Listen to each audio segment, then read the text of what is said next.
Olá, sejam muito bem-vindos ao podcast de Vendas Você no Comando, onde nós exploramos aqui assuntos de gestão de vendas, de área comercial.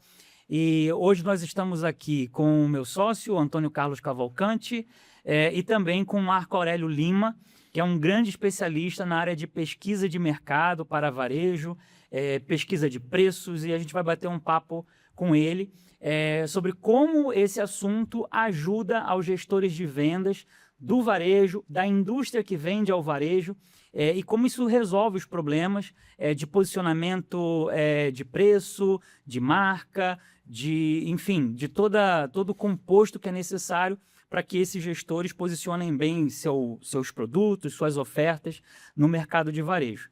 Então, eu vou pedir aqui para o Cavalcante dar alguma palavra, a gente passa a palavra aqui para o Marco Aurélio Lima, para se apresentar também e contar um pouco dessa história dele nesse mercado de pesquisa para o varejo, né? Marco, obrigado por ter aceito o nosso convite, por estar aqui conosco nessa manhã.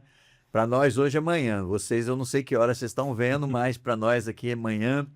E estou com a expectativa muito boa dessa nossa conversa, porque sei que, além do que o Sandro já falou, a gente vai bater um papo também sobre como é que é vender pesquisa, que não deve ser uma coisa lá muito simples, né? Então, seja bem-vindo e, por favor, fique à vontade conosco aqui para que a gente possa ter um bom podcast, tá bom? Bom, agradeço o convite, né? Bom, nos conhecemos há muitos anos, né, Sandro? Então, agradeço aí pela oportunidade aqui. E eu acho que, na verdade, vamos trocar um pouco de experiência, né? Bom, já que vocês perguntaram, acho que de forma resumida, né, tenho mais de 30 anos na área de pesquisa de mercado como um todo, trabalhando tanto em áreas de serviço, área de indústria, mas eu tive um grande foco nos últimos anos que foi a questão de pricing, né? Pesquisar preço ao consumidor ou preço também que a gente chama B2B entre empresas, né? E nos últimos anos o foco principal é conhecer muito o perfil do consumidor, porque quando a gente fala de preço, na realidade você tem que saber o que o consumidor pensa, quanto ele tem de dinheiro no bolso, como é que ele reage a uma promoção e tudo mais, e essa questão ela impacta diretamente no comportamento que ele tem na hora da compra.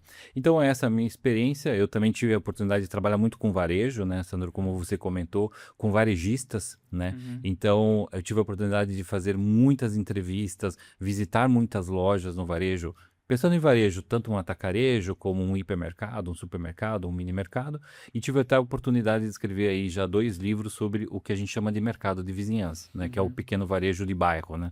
E é muito interessante, porque essa a gente teve uma oportunidade, uma experiência muito grata, porque não só visitar o varejista, mas falar com ele, saber das suas necessidades.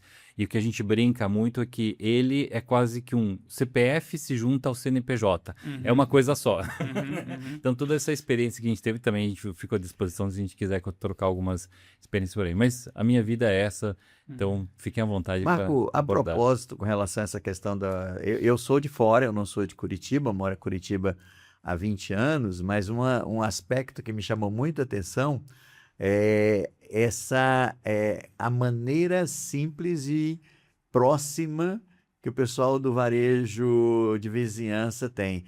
Na verdade, lá na minha região onde eu moro, eles nos tratam não como clientes, mas sim como vizinhos, né?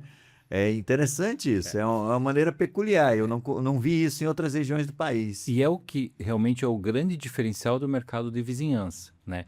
Que é o atendimento, a proximidade com o cliente final. Porque quando você está numa loja média, numa loja grande, vamos falar os grandes varejistas, um hiper, um supermercado, um atacarejo, na realidade o distanciamento entre o atendente e o consumidor final é muito grande. Então o varejo de vizinhança, ele tem aquela proximidade, você olhar no olho, conhecer a pessoa. Eu tive até casos, assim, contando rapidamente, né, mas assim, situações de entrevistar varejista, que ele comprava determinados produtos específicos para determinados consumidores, Olha porque que ele legal. sabia o tipo de destilado que aquele consumidor tinha o melhor gosto. Então, essa coisa não existe no grande varejo. Sim. Então, o pequeno varejo que traz a proximidade. E ele é um pouco mais caro. A gente sabe que, às vezes, o varejo pequeno é mais caro do que o médio grande, mas as pessoas preferem comprar ou manter, né, determinadas compras no pequeno varejo. É. Né? E até para situar um pouco mais aí o público, né? O Marco mencionou que está há mais de 30 anos nesse mercado. foi diretor aí de grandes multinacionais de pesquisa, né?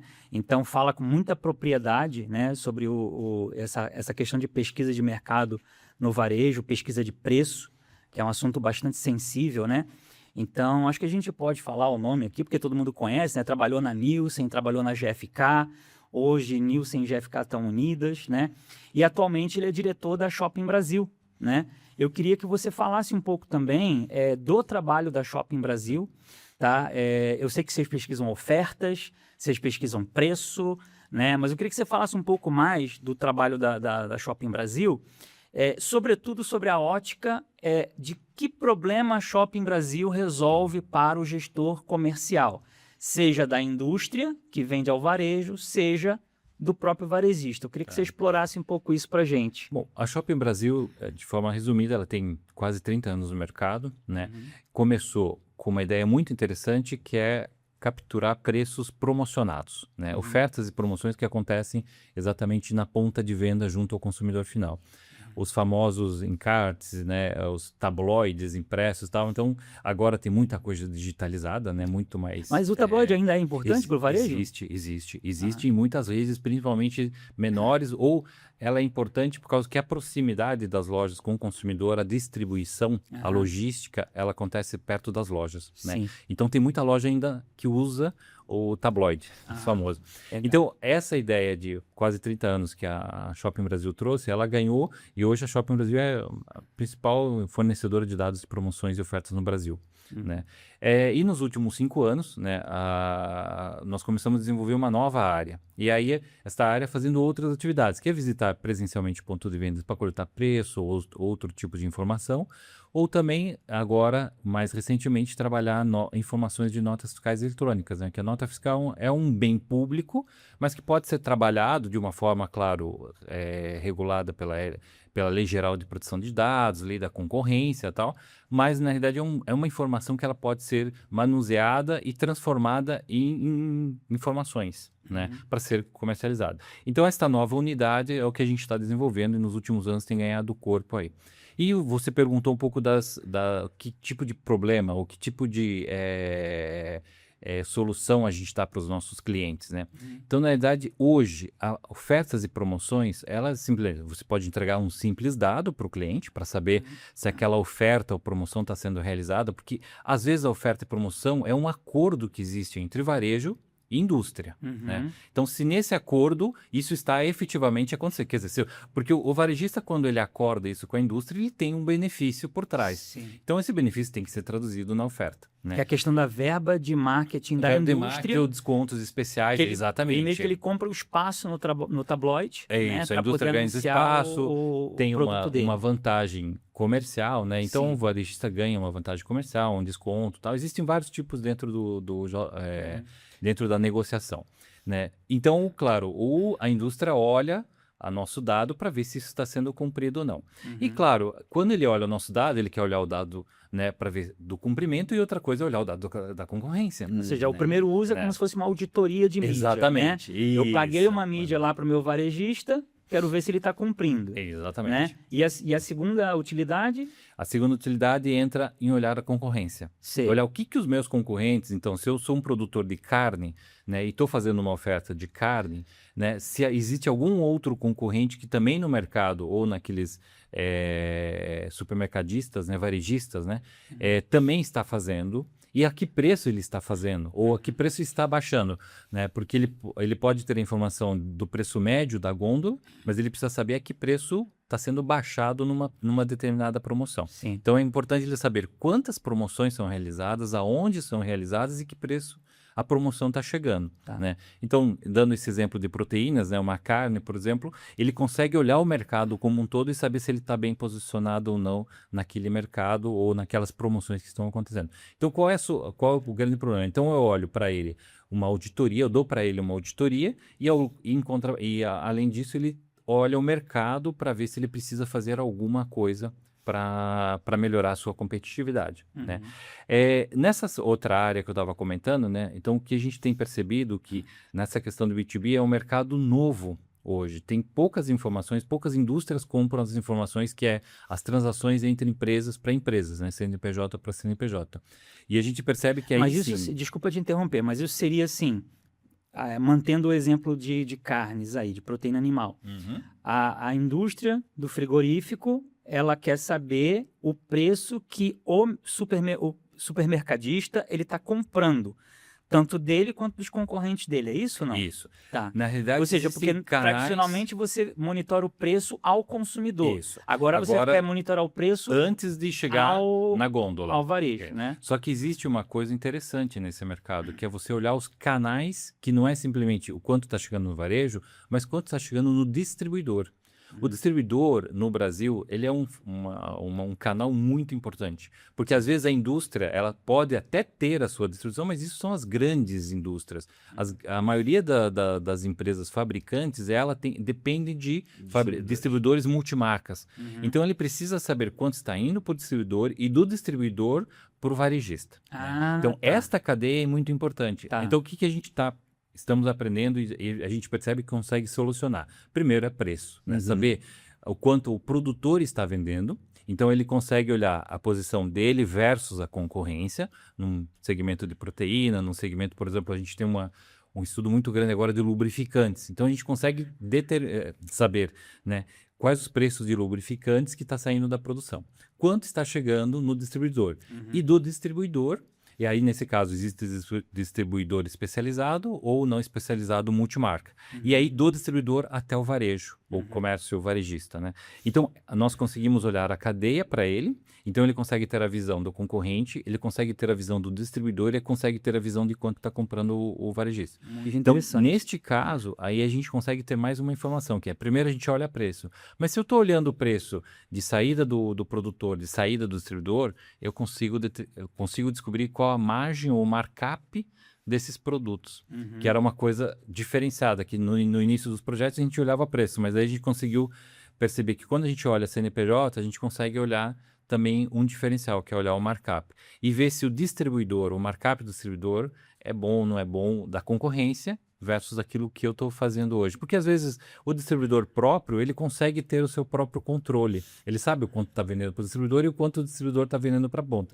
Mas ele não sabe o quanto a concorrência faz isso. Então o nosso grande diferencial é, além de oferecer price, mas oferecer algumas outras informações. Markup é uma delas. E também existe uma coisa hoje que a gente percebe ali no nosso projeto, que é a questão da logística. Assim, existem empresas, como eu comentei, que dependem de atacadista distribuidor especializado, outras de multimarca. Mas isso depende. E tem empresas que vendem direto para o comércio varejista. Sim. Então, isso muda muito. Se eu corto uma cadeia, que é o distribuidor, então o preço pode chegar na ponta mais barato. Sim. Então, é saber como é que cada concorrente mais ou menos manuseia os seus produtos na forma de venda. Então, O Marco, eu acho bem interessante, porque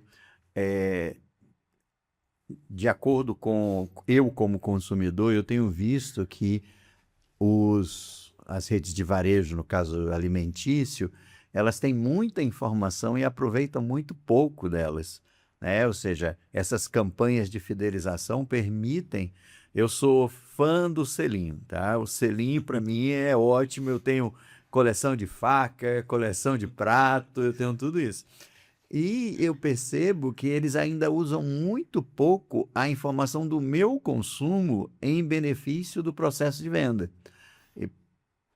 Eu não consigo me lembrar de uma oferta objetiva, não consigo me lembrar de algum trabalho feito com a quantidade de informação que eu tenho dado a eles. Como é que você vê isso? Existe alguma evolução nesse tipo de trabalho? Como é que, se tem algum benchmarking de que estão fazendo esse trabalho bem feito? Me conta aí alguma coisa. Eu acho que a primeira coisa, e isso está diminuindo, graças a Deus, é que sim, o varejo ele tem pouca cultura de usar a informação de forma detalhada e profunda. O varejo ainda continua se preocupando muito com a questão de price. Ele quer saber se o preço dele é maior ou menor da concorrência. Tá? Esse é o grande volume. Mas se a gente começa a olhar grandes redes ou redes regionais que são importantes, eles já começam a olhar, e ainda mais aqueles que têm o cartão fidelidade, que ele consegue cruzar, né? Ele consegue ter a informação de onde a pessoa mora, ele consegue cruzar alguns dados georreferenciados e tudo mais, aí eles conseguem sim saber qual a tua frequência de compra, que cesta básica você faz, em que período você faz, aonde você mora, se você está numa classe mais baixa, mais alta e tudo mais. Então, aí alguns ainda conseguem evoluir, mas existe o seguinte, a pesquisa para varejo ainda é considerada muito como um custo. Ela não é considerada como uma vantagem competitiva, né? Então, aí, quando ele olha aquilo como um custo, ele diz, eu não, né, até investir, até criar a cultura, demora. Então, existem muitos varejistas que cresceram olhando o seu próprio dado, sua própria informação, mas com pouca cultura. Então, mas isso, graças a Deus, no Brasil está mudando. Que né? ótimo. Muitos varejos estão entrando tal, nesse tipo de análise de dados.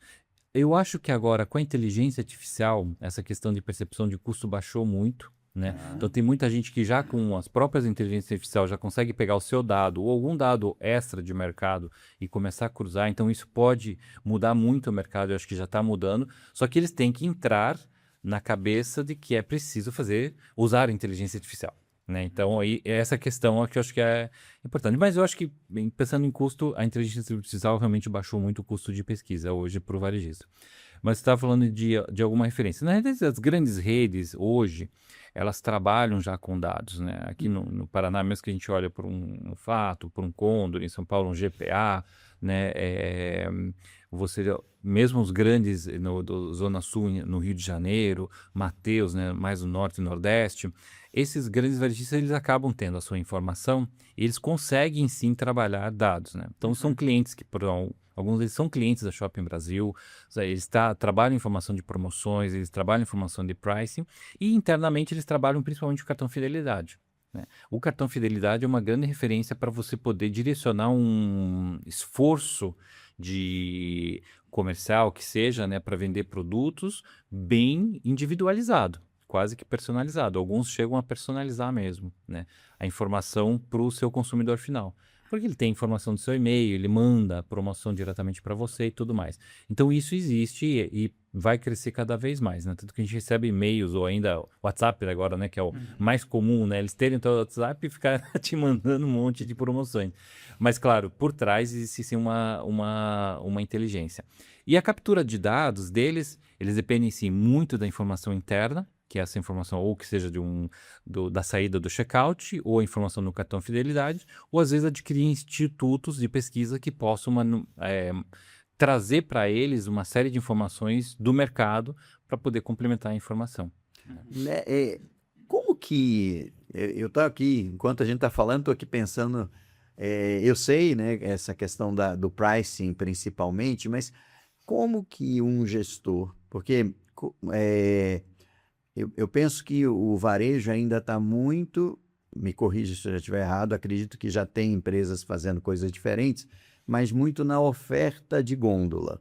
Ou seja, ele arruma a gôndola, ele faz uma precificação, monta um modelo de comunicação visual para poder chamar a atenção às propostas, as propostas, as promoções e tudo, mas eu não sei, eu não vejo nada de diferente nessa parte do trabalho de venda, né? Ou seja, como a operação de um varejo, e aí eu estou falando varejo de uma maneira geral, não somente varejo alimentício. Você tem, na sua experiência, percebido como que o varejo pode gerir melhor a venda no ponto de venda? Como é que você vê isso? O varejo, pensando no alimentício, isso que nós comentamos, ele ainda se preocupa muito com o preço, né? Esse é o foco. Alguns já estão migrando para algumas coisas mais diferenciadas e tudo mais.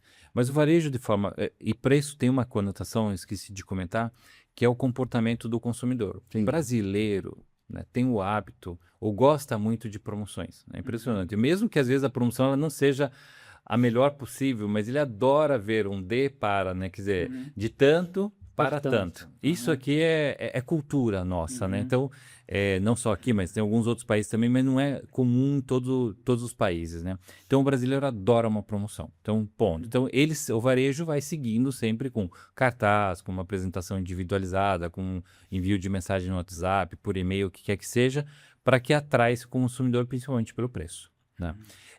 A gestão de outros dados, de outras informações que a gente vê, pensando do lado do varejo, né? Ainda ela é muito incipiente. Então, ela foca em pricing e ela começa a olhar algumas coisas de concorrência, principalmente, assim, localização de loja. Tá? A localização de loja é um grande problema no Brasil, né? O Brasil é um país muito grande, né? Onde a gente tem uma questão de que abrir uma loja ela tem um custo grande, então você tem que saber aonde fazer ter a melhor localização, ter o melhor terreno e tudo mais. Então, você saber localizar a loja, saber ter dados de mercado para saber se aquela loja é um local de grande trânsito de carros, de pessoas, tem público A, tem público B. Então, a gestão de localização ela é muito forte também. Ela é muito importante. O geomarketing é muito importante, principalmente no momento da abertura. Então, os grandes varejistas todos usam, né, trabalham isso de uma forma que não é só comprar um terreno, é comprar um terreno e ver se aquilo lá tem potencialidade ou não tem potencialidade por trás. Claro que existem varejistas pequenos que o cara vai pelo feeling, mas o feeling dele ele olha a região, ele dá uma visitada, ele conhece. Baseado em alguma coisa. É baseado numa informação dele, mas é baseado, né? Exatamente. Ou às vezes a própria experiência daquele ponto em outros tipos de comércio. Então, a geolocalização é uma coisa que faz muita diferença, né? Perfeito. Então, pricing, geolocalização. Interessante você E fala. tem uma questão, tem uma questão do produto, que é que tipo de produto eu vou colocar na gôndola. Porque a gente percebe, por exemplo, vou dar um exemplo. Essa questão do mix da loja. Do mix da loja. Então, você vê, por exemplo, aqui em Curitiba, a gente pode dar um exemplo muito claro. No Paraná, né? Porque eles não são de Curitiba, mas é o Festival. O Festival tem um mix diferenciado. Sim. É um mix, se fazem, são produtos mais, alguns importados, outros produtos mais caros, tal, mas ele criou um estilo de loja, que é o layout, que é o posicionamento onde está a loja, o georreferenciamento. Então, o mix dele tem que ser colocado conforme esse posicionamento. Então, o mix faz muita diferença também. Por quê? Porque você está numa região de classe mais alta, né? Você coloca produtos mais importados do que numa região de classe mais baixa, né? Ou produtos mais baratos, promocionados e tudo mais. Então, existe uma questão também de discussão. Então, existem várias, digamos assim, preocupações que eles têm, mas, claro, cada varejista ainda está muito incipiente, assim, a preocupação primeiro é pricing, depois algumas outras... Então tem essa questão, assim, na hora de estabelecer um novo ponto de vendas, a questão do georreferenciamento para ver essa localização e o público no entorno e o fluxo de pessoas, pelo que eu entendi, e também determinação do mix daquela loja, né? Na verdade, talvez, assim, a rede supermercadista, ela já tem um mix que é típico dela, e ela quer saber também se aquele mix, aquela proposta que ela tem para o mercado se encaixa naquela região. Tem, talvez também a questão do contrário, né? Agora, quando a gente pensa nisso, na hora de estabelecer a loja, mas o mix é uma coisa que permeia toda a vida da loja, né? Como é que é também, por exemplo, você fornece pesquisa de preços e promoções, né? Então, essa pesquisa também permite que ele veja o mix dos concorrentes ali na região, né? Então, também tem essa influência. Tem. Então, vamos olhar um pouco pelo lado do mix. Existe uma preocupação grande da indústria, às vezes, de lançar produtos novos, né? Então, isso entra numa discussão entre indústria e varejo, que produtos vão ser lançados, aonde vão ser lançados, que tipo de lojas vão ser lançadas. Legal. Então, tem uma questão de preocupação da indústria, claro, putz, eu preciso estar renovando minha marca, preciso estar mudando, mas o varejo também precisa comportar.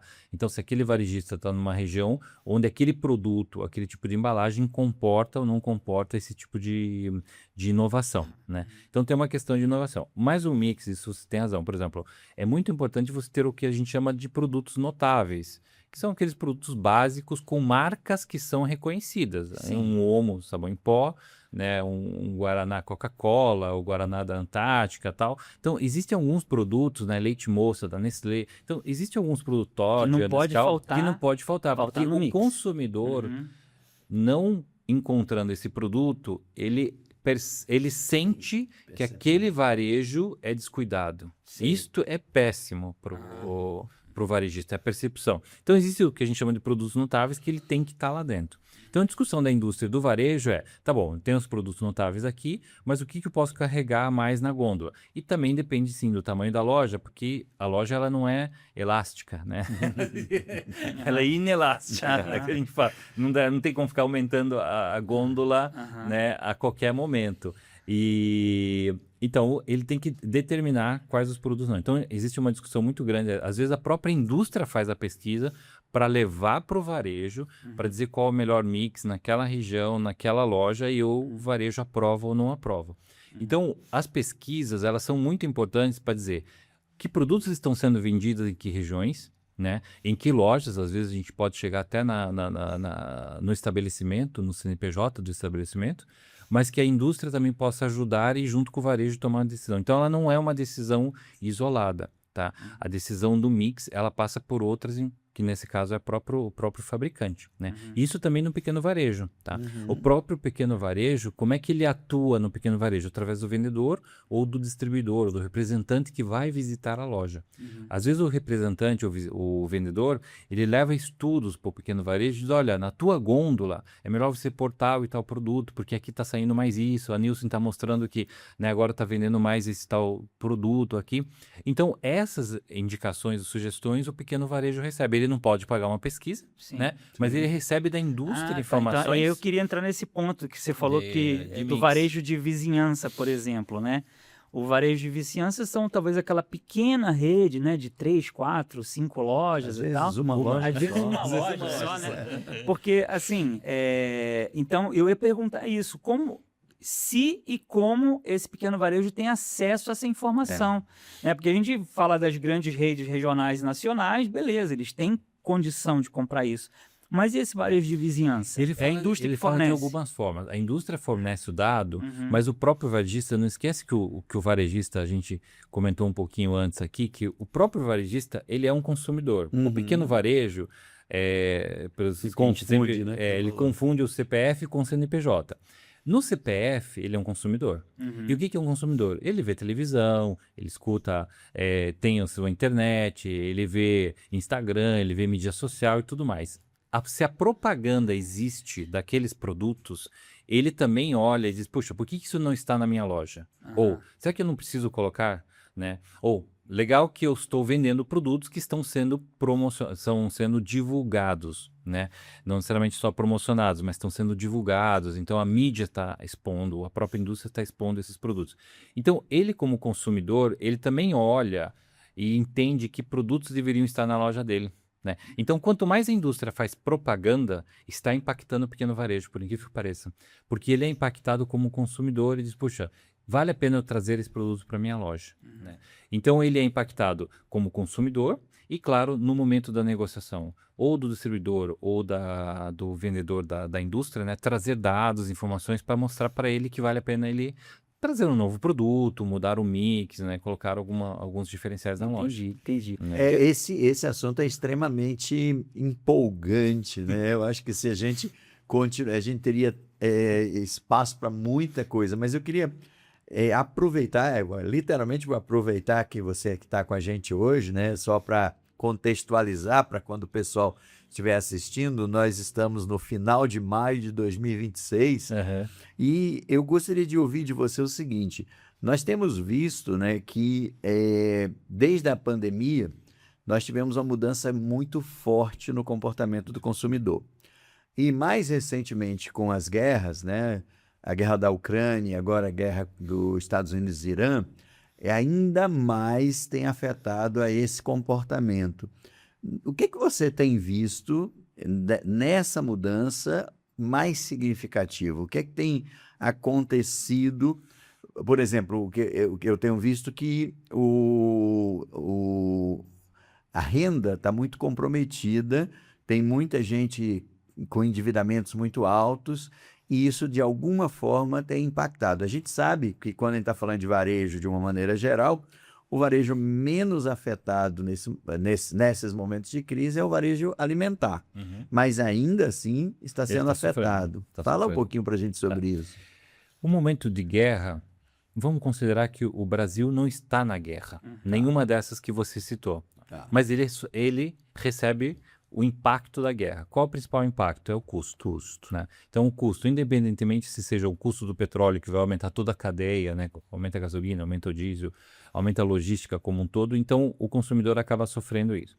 Então, nesses momentos que os preços sobem, independentemente se é um problema externo ou um problema interno, né? Considerando também que o Brasil também tem os seus problemas internos, né? De custo, isto faz com que o consumidor sempre faça o que a gente chama de trading down, que é começar a substituir marcas que sejam um pouco mais caras por produtos um pouco mais baratos. Apesar que existe ainda marcas que ele resiste muito para fazer trocas, né? Mas vai acontecendo. O que a gente percebe por estudos até de vários institutos é que o consumidor, a primeira coisa que ele faz é começar algumas trocas para poder encaixar o seu bolso, né? Que pague aqueles produtos que ele precisa. Né? Então, existe uma questão de trade-down. Ou ele vai para a promoção. Né? Ele vai capturando, vai buscando... Prestando mais atenção nas na promoções. promoção. Ou que seja pela televisão, ou que seja que ele recebe pela internet, ou que nas mídias sociais, o que ele vê. Ou nas próprias lojas perto da casa dele. Então, ele pega os tabloides e tudo mais para poder capturar preços mais baratos. Então, ele vai fazendo compras de forma diferente. A gente percebe claramente, por exemplo, o atacarejo. Por que o atacarejo cresceu muito no Brasil nos últimos anos? Né? Porque ele trouxe um preço mais acessível, era mais competitivo do que o famoso hipermercado, que era o grande preço mais em conta, né? Então o atacarejo trouxe isso. Só que agora o atacarejo, ele começou a agregar serviços novos dentro do seu própria loja, que fez com que o preço entre o hiper e o atacarejo não se distanciassem tanto. É barato, é mais barato ainda você ir no atacarejo, né? Na cesta como um todo, porque alguns produtos às vezes já fica parecido do que ir no hipermercado. Então, de qualquer forma, ele troca o canal. O que é? O consumidor sai de um canal e vai buscar um outro canal. Então, o impacto que a gente estava falando da guerra afetou o bolso. Ele vai atrás de promoções, ele vai atrás de canais diferentes, ele vai buscar alguma, ou ele vai trocar produto, né? Então, ele vai fazendo mudanças na sua forma de compra. Tanto que a gente sabe, né? Antigamente, um consumidor visitava 2 ou 3 canais diferentes a cada semestre. Hoje acho que são 8, 9, 10. Tem regiões que... 10 canais diferentes. Canais, estou falando, atacarejo é um canal, hipermercado é um canal, supermercado é outro, a farmácia é um canal, né? Então, tudo, loja de conveniência é um canal. Então, na realidade, ele vai visitando vários canais, provavelmente procurando opções mais em conta. Né? Então, a guerra, só fechando, a guerra, ela traz essa questão de custo para o consumidor e afeta diretamente ele buscar novas alternativas. Desculpa, Não, eu ia falar, né, Sandro? A gente vê, né, com a fala do Marco, que é aquilo que a gente sempre discute, que gerir uma área comercial de uma empresa de varejo, ela é um conjunto de variáveis muito grandes, né, que você precisa estar atento e precisa estar, vamos dizer assim, consubstanciado de informações objetivas que vão ajudá-lo a tomar as decisões. Né? Eu acho que mais do que informações objetivas, né, que é importantíssimo, a velocidade com que você acessa essa informação e que te possibilita tomar uma decisão. Né? Então, pelo tudo que o Marco está falando, eu vejo que tem um impacto grande no varejo, no preço ao consumidor, né? E nas estratégias de mix, de tudo isso que a gente falou. Mas eu também vejo agora, pela explicação do Marco, o diretor de vendas, a equipe de vendas da indústria, também tendo que se mover para os canais que estão dando mais resposta, né? E também se baseando em dados, para tomar essas decisões de onde eles aplicam os maiores esforços, né, de vendas. Então, assim, quando eu falo maior esforço, não só de atenção da equipe com aquele canal, como também de elaborar promoções, elaborar propostas que sejam mais aderentes àquele canal. Como é que está esse... Sandro, antes só de responder essa aqui, eu só queria complementar uma questão aqui que a gente estava falando um pouco do comportamento do consumidor, que é importante hoje, que é o seguinte, tem essa questão do aumento de preços, do bolso que o consumidor vai equilibrando, mas também tem uma questão hoje que é interessante, né? Existem 2 vertentes muito grandes no varejo, por incrível que pareça, que são muito relevantes. Os tais dos bets nacionais, dos jogos, Aham. né? E os famosos produtos para emagrecimento, né? Uhum. Ozempic, Mounjaro e tudo mais. Porque o que que faz? Isto muda muito o comportamento no varejo. O dinheiro que estava indo para o alimentar, por incrível que pareça, existem estudos, né? Que estes jogos e tudo mais está levando uma parte disso. Então, o bolso do consumidor reduziu não por causa só da inflação, Aham. mas porque uma parte dessa Desse população está recurso. jogando. Tá jogando. Está jogando. Aham. Então, faz com que ele vá para outro varejo, vá fazer movimentos de trade down, o que quer que seja, por causa disso. E os fatores de emagrecimento, né, que a população está passando, já existem estudos agora no varejo que isso também está impactando, porque muda o tipo de produto que você compra, né? Não é só preço. Ele pode até comprar um produto mais caro, não tem problema, mas principalmente ele está mudando a cesta dele de consumo. Ele está reduzindo, porque ele está emagrecendo, ele está reduzindo, então ele muda a cesta para produtos mais saudáveis e tudo mais. Então isso está mexendo muito com o varejo. Ou seja, Tanto que a gente está percebendo agora, né, tem muitas, podem ver muitos noticiários e não está aumentando tanto o número de lojas novas, ao contrário, tem alguns canais que está diminuindo lojas, e redes que estavam indo muito bem agora estão começando a se estabilizar, mas mais por esse movimento que está e acontecendo. algumas redes grandes passando por problemas financeiros grandes também ultimamente, né? Mas aí tem uma questão de gestão também. Tá? Gestão, Tem né? redes multinacionais que entraram no Brasil sem conhecer o mercado nacional.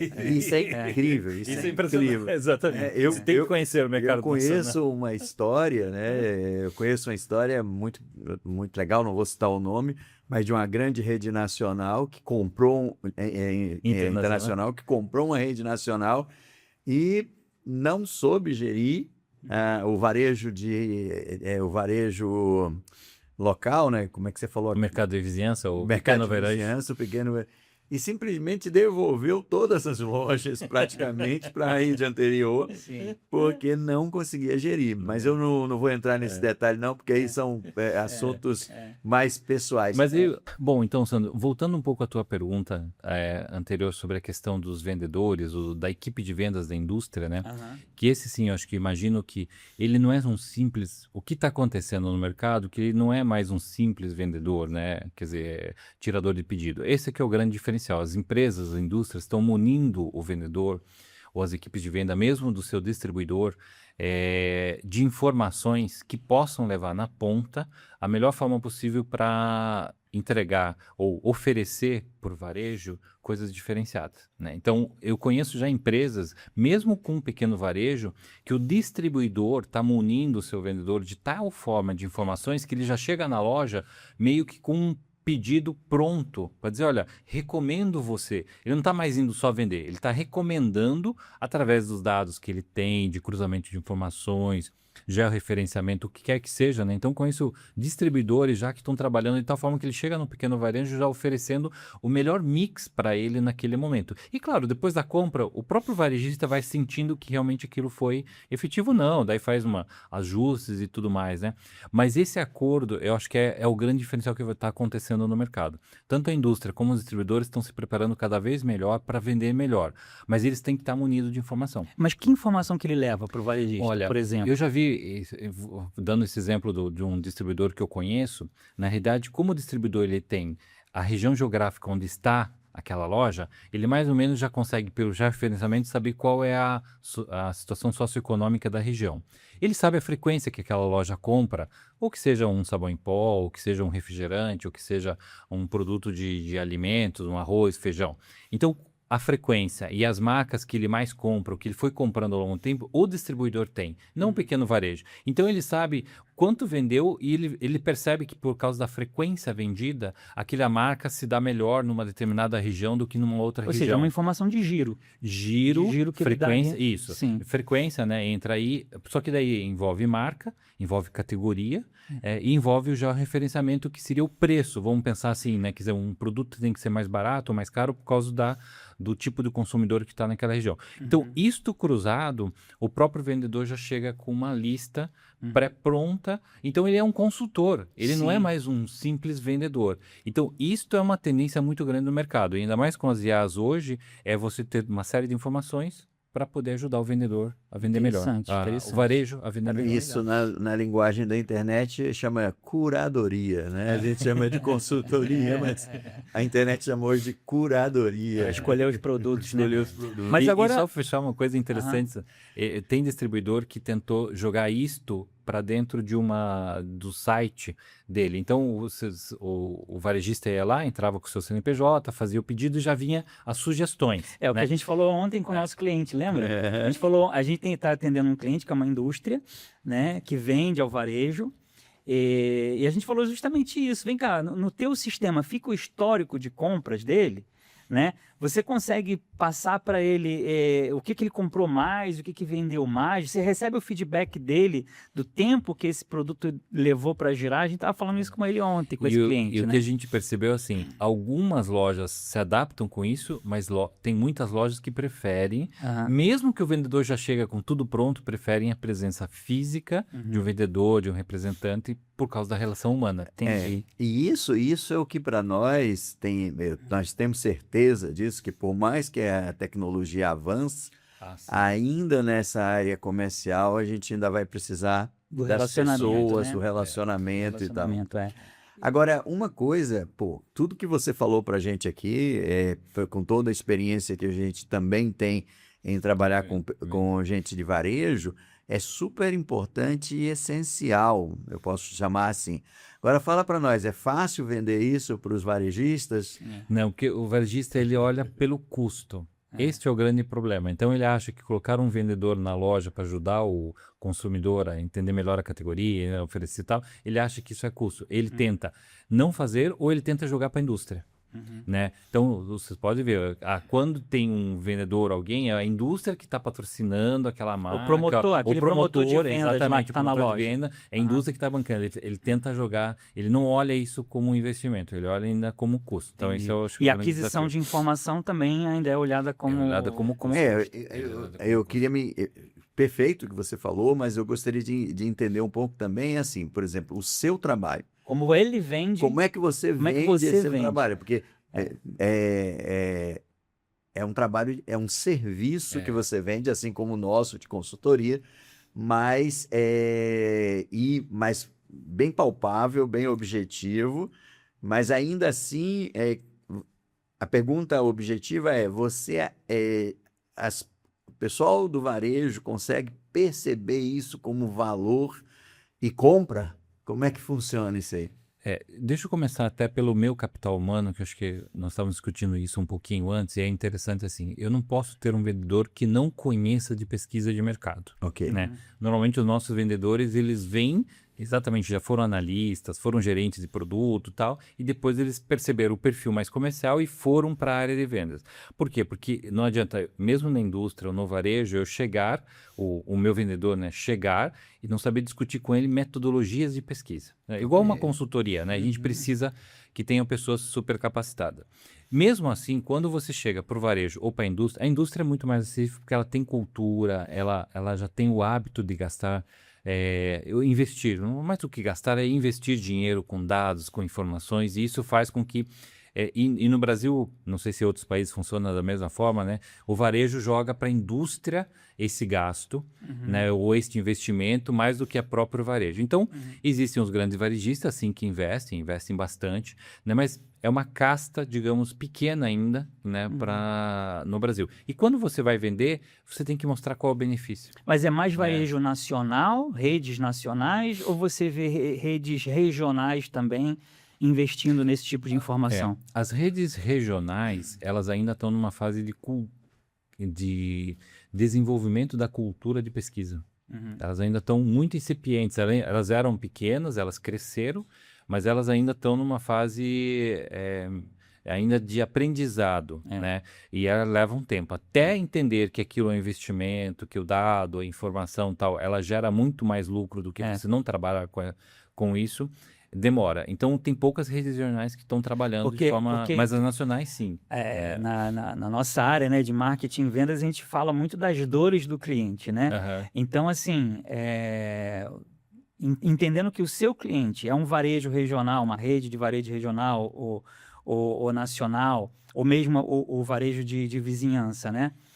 qual é a dor que ele precisa sentir para ele falar, não, poxa, eu preciso ter mais informação para tomar minha decisão e para elaborar minhas estratégias. Qual é a dor que motiva ele para isso? Por varejo, é só quando ele está perdendo vendas ou a concorrência está dominando. É? Ele só sente quando ele sente no bolso dele. Porque se ele está crescendo e ainda tendo lucro, dificilmente ele acha que está um mundo perfeito e ele não precisa evoluir.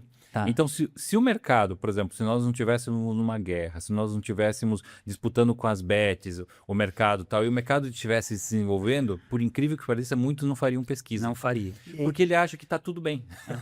O varejo. Mas não enxergam que poderiam estar Tá muito melhor ainda. Esse que é o diferente. Entendi. Esse é o grande desafio, porque quando a empresa percebe a necessidade, ela normalmente não tem recursos para investir. Quando ela tem recursos para investir... Porque já apertou, né? Porque já apertou, deixou apertar, aí... Agora, quando ela tem o recurso para investir, ela não percebe a necessidade.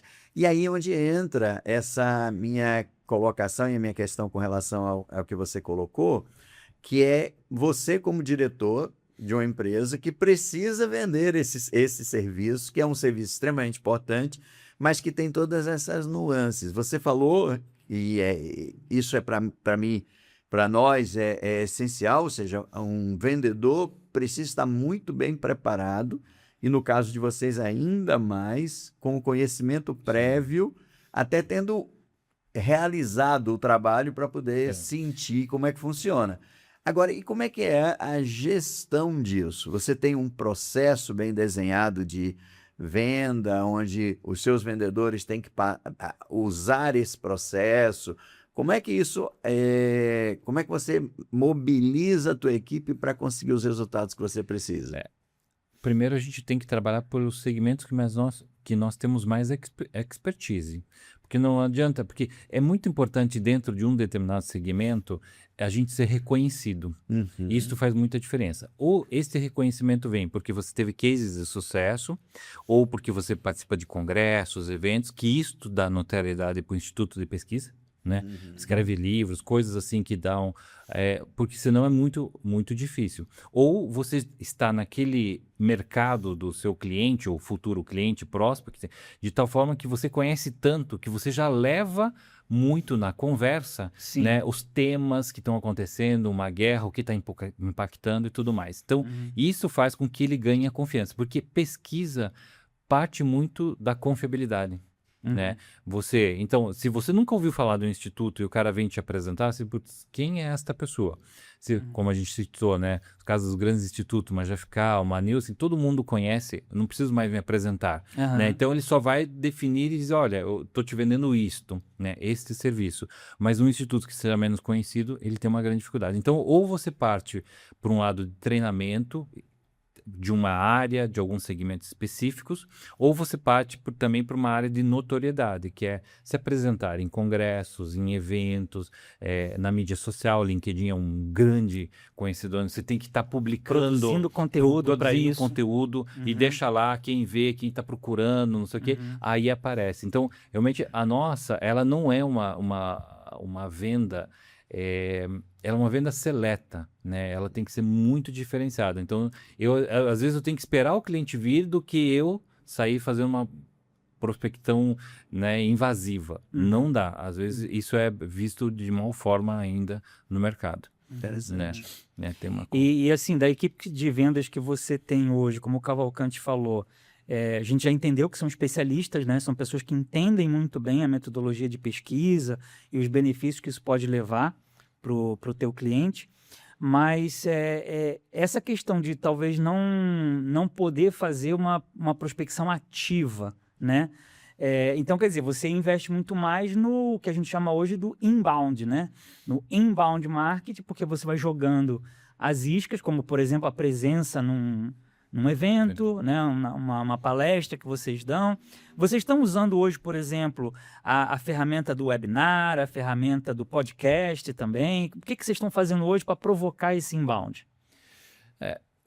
Na verdade, o inbound, ele é um trabalho árduo, né? Para nós ele é um trabalho muito árduo. Né? Então a gente tem que ir usando. pessoas que são conhecidas. Ou, por exemplo, uma coisa que a gente tem que fazer é saber se alguma pessoa mudou de uma empresa para outra e houve uma transição para um segmento que nos interessa. Desse know-how aí dele. Exatamente, porque como a gente tem muitos anos de mercado, então você acaba transitando várias amizades, várias pessoas que foram e saíram, então você vai olhando a pessoa e não mais a indústria, claro, te interessa um segmento, mas naquele segmento quais são as pessoas que eu já tive algum contato em algum momento, que aí já se cria uma relação mais fácil. Então, existem essas coisas, mas a parte do relacionamento humano ainda é muito forte.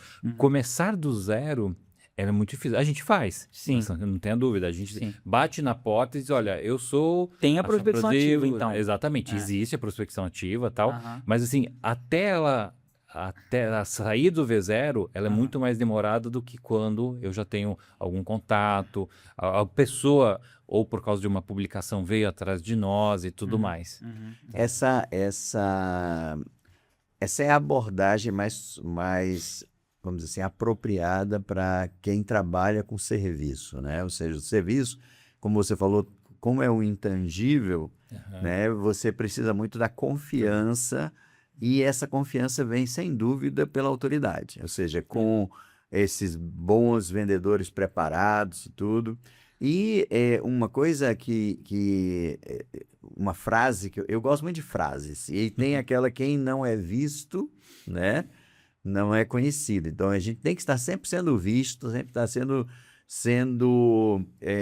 observado, e para isso a gente precisa estar presente em eventos, né, como você colocou. E é uma coisa interessante, Marco, que obrigado aí pela tua disposição de estar com a gente, de estar conversando. É sempre um bom papo, a gente consegue, se deixar, a gente fica aqui o dia inteiro conversando. O pessoal da técnica já está olhando para a gente, falando ao tempo. Mas é gostoso conversar com profissionais assim que têm toda essa experiência como você e colabora e pode colaborar com a gente bastante aqui nessa nossa empreitada de ajudar as pessoas, os gestores da área comercial, a tomar o comando das suas equipes e da sua atuação na área comercial. Para mim ficou claro que quanto mais dados, quanto mais informação, nós vamos ter melhor condição de gerir, e que esses dados eles não vão cair no nosso colo, a gente precisa pesquisá-los, a gente precisa ter uma metodologia objetiva de captar esses dados, buscar esses dados. Eu tive uma experiência muito interessante numa rede de varejo, onde foi um case de sucesso a implantação de um CRM. Eles conseguiam mais de 85% da compra reconhecida, né? Eu sempre esqueço aquela palavra que fala quando é compra. No caixa a gente deixa o CPF lá. Sim. Então esse foi um case assim, muito interessante, e a partir desse case você falou, eu me lembrei que a gente fez uma análise de geomarketing e a gente sabia exatamente onde não estava vendendo, ou seja, naquela vizinhança, quem é de onde que não estava vindo. E faziam um trabalho de divulgação exatamente naquela região, e tudo isso feito pela rede. E não era uma rede tão grande assim, né? Era uma rede relativamente pequena, uma rede de 16, 18 lojas, e essa rede teve um diferencial muito grande a partir de poder trabalhar com um CRM bem trabalhado, com informações bem objetivas. E agora, como você falou, ainda fica muito na questão do preço, de querer ser mais barato. Agora, e você falou logo no início da nossa conversa uma coisa que me chamou bastante atenção, que é a questão do varejo de vizinhança, é mais caro. E ainda assim, a gente vai lá falar com o nosso amigo, nosso vizinho. O dono da padaria, o dono do mercado, da mercearia. A gente conhece o dono do açougue, né? Isso faz uma diferença danada. Faz diferença. O meu grande desafio como profissional na área de consultoria nesse parte é ajudar os médios e grandes a terem essa proximidade. Né? Se a gente conseguir fazer com que eles percebam essa coisa de que não precisa ser pequeno para ser vizinho, né? Vai fazer uma diferença danada no atendimento. Agora, com certeza, com informações, eu vou conseguir ser melhor vizinho. Melhor ainda, melhor Porque ainda. veja se eu estou certo no meu raciocínio. O que faz o meu vizinho ser diferente e me permitir comprar até um pouco mais caro, porque eu estou conversando, estou com ele perto de mim, é o fato dele me conhecer. Como você falou, ele tem aquilo que eu quero. Então, isso me proporciona a oportunidade de entender que o médio e o grande também pode fazer isso. Sim, exatamente. E sabe, uma coisa muito simples que eu não entendo porque os varejistas eles têm um turnover muito grande entre pessoas. Mas as pessoas que estão no caixa não deveriam, ou deveriam ter um menor turnover, ou pelo menos a empresa deveria explorar que elas ficassem por mais tempo. Porque você ir, mesmo no supermercado grande ou médio, vamos falar um médio que é melhor, você encontrar o mesmo caixa ou as mesmas pessoas do caixa dá uma segurança tão grande para você, porque toda vez que você vai naquele supermercado, muda o caixa, você diz, cara, tem algum problema com esse supermercado, Sim. né? Mas se as pessoas do caixa, simplesmente as pessoas do caixa, não precisa nem ser, não posso ser o atendente do açougue, o atendente da padaria também, né? Diretamente, Ou né? a pessoa que tem relacionamento com o público, essas pessoas, eles deveriam colocar assim, um empenho maior para diminuir muito o turnover, porque só isso daria uma segurança tão grande para o consumidor, né? Ver o mesmo caixa, ou pelo menos assim, se foi várias vezes, tá, existem umas trocas naturais, né? A pessoa está de férias e tal, mas é compreensível, mas quando há uma troca muito constante, o consumidor perde a confiança. E só isso aí já resolveria muito o problema do médio. Olha só que né? curioso isso. Ô, Sandro, você está falando aí, me veio na cabeça duas experiências assim rapidinho, vou compartilhar. Uma era uma senhora que atendia a gente no balcão da padaria de um grande supermercado. Hoje essa senhora está na padaria próxima à nossa casa. Quando ela encontrou a minha esposa, olha o que ela falou. Ele disse, poxa vida, ela não sabe o nome da minha esposa, minha esposa não sabe o nome dela, mas elas criaram uma proximidade. Tão grande. E ela virou para minha esposa e falou assim, olha, como é bom encontrar um rosto conhecido. Já ganhou. Já levou para a padaria. Já levou para padaria. Levou para padaria. E outro caso, foi numa outra rede, aí já uma rede um pouco menor, que eu cheguei, né, estava um determinado produto lá, lançou alguns cheiros diferentes, e eu peguei um cheiro, cheguei lá no caixa, rapaz, a caixa me vendeu o outro perfume daquele negócio. Ela virou para mim assim, mas olha, esse que o senhor comprou é muito bom, mas o senhor já experimentou o de tal fragrância? Verdade, isso acontece. E você não esquece mais. Não Você não esquece mais. Você não esquece o rosto da pessoa. Você não pode nem saber o nome, mas você não vai esquecer mais a pessoa. Isso faz muita diferença. Isso acontece. E ela era uma vendedora, ou seja, era um caixa vendedor, não era só o Já que eu vou citar um exemplo, então, de uma padaria muito boa que eu tenho perto da minha casa, né? Realmente tem produtos excelentes, né? E uma vez eu estava lá e eles têm um movimento muito bom, porque os produtos são bons e tem vários atendentes. Mas tem uma delas que era vendedora. Por quê? Você ia lá, me dá tal coisa, que é o teu hábito. Você já experimentou tal coisa? Você já viu isso aqui? Nossa, isso aqui é muito bom, né? É o melhor que tem aqui. E assim, eu tenho certeza que era funcionária, não era a dona, não era nada disso. E você vai e você experimenta, né? Até por consideração daquela pessoa tá te indicando, né? Tá te falando, né? Mas enfim, são histórias do varejo, são histórias do dia a dia, da nossa vida, né? Eu queria agora, então, agradecer o Marco. Eu só queria colocar uma coisa que eu lembrei agora, da pergunta que você fez, e só para fechar, não sei se o nosso tempo até, desculpa, mas assim, uma experiência que a gente está tendo em vendas, que é muito interessante, que eu esqueci de comentar com vocês aqui, é o seguinte, como a gente precisa dessa confiança, dessa notoriedade na área de pesquisa, a gente criou um projeto dentro da Shopping Brasil, que nós trazemos alguns caras experts, ou que são muito reconhecidos no mercado, próximo da Shopping Brasil, como se fosse um vendedor, para que ele nos faça a ponte entre a Shopping com aquela empresa que nos interessa ou aquele segmento que a gente não tem tanta notoriedade. Mas esse cara tem, ou esta pessoa tem notoriedade, ela tem conhecimento. O que a gente faz? A gente faz ele serve como uma ponte, um grande vendedor, mas por trás dele tem o nosso vendedor, Você que é o pega metodológico. emprestada a autoridade A dele. autoridade dele Aham. junto com o meu vendedor que acompanha, que conhece da metodologia, tira dúvida técnica, né? Mas esta pessoa faz a ponte para nós e, claro, futuramente ela vai ganhar conforme um projeto que Foi tem resultado, foi desenvolvido, né? Então a gente já tem uma participação para essa pessoa, mas isso faz diferença. É uma forma mais rápida que a gente achou para entrar no mercado que a gente não tem notoriedade, não tem conhecimento, mas a pessoa tem.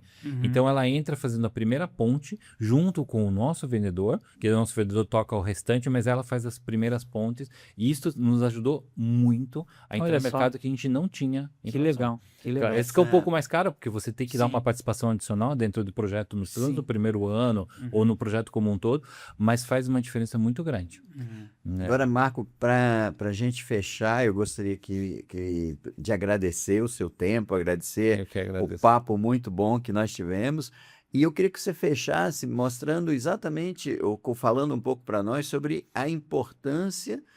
Os dados são tudo, mas mais que os dados são as pessoas, né? E a gente viu isso. Você falou, rapidamente, nós citamos exemplos de pessoas que, se tivessem dados nas suas mãos, poderiam potencializar ainda mais a sua atuação. Então, você fez questão, quando a gente estava no nosso papo antes do podcast, de falar sobre isso, né? Você falou sobre essa questão da importância das pessoas no trabalho, e a gente sabe que isso é essencial. Então, muito obrigado, Sandro. Obrigado também você por nós termos tido essa oportunidade mais uma vez de juntos podermos conversar com uma pessoa tão especial que trouxe tantas informações interessantes para a gente. E eu queria deixar aberto aí a oportunidade para o Marco Lima passar uma mensagem para os seus potenciais clientes aí, falar da Shopping Brasil, né? O que você pode tratar de dores que eles tenham. Por favor, fica à vontade aí. Acho que com tanta experiência de anos, né, de pesquisa de mercado, a gente tem tratado muitas dores, mas tem uma coisa que eu tenho prezado muito, que é esta amizade, vamos falar assim, quase com os nossos clientes.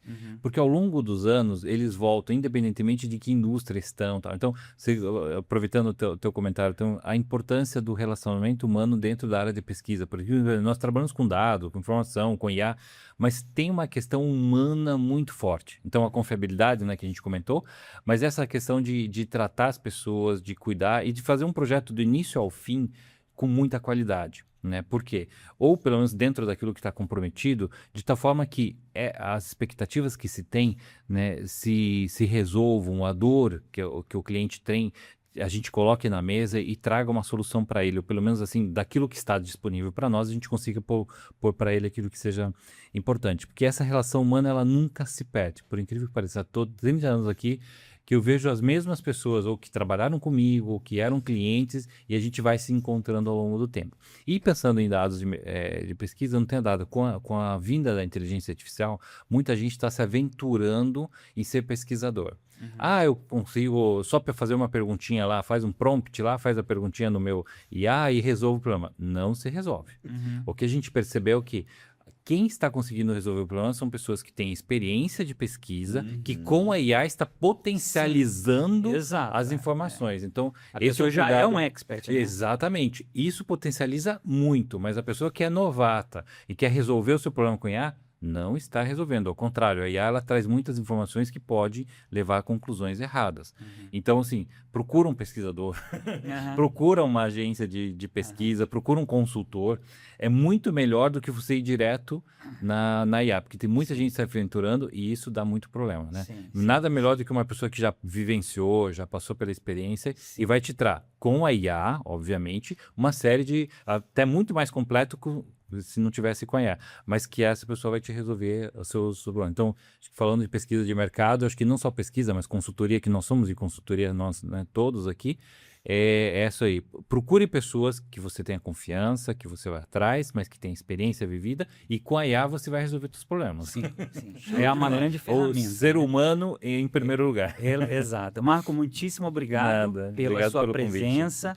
Aprendemos muito, né? Porque nada melhor do que falar com um especialista, né? Muitíssimo obrigado pelo seu tempo.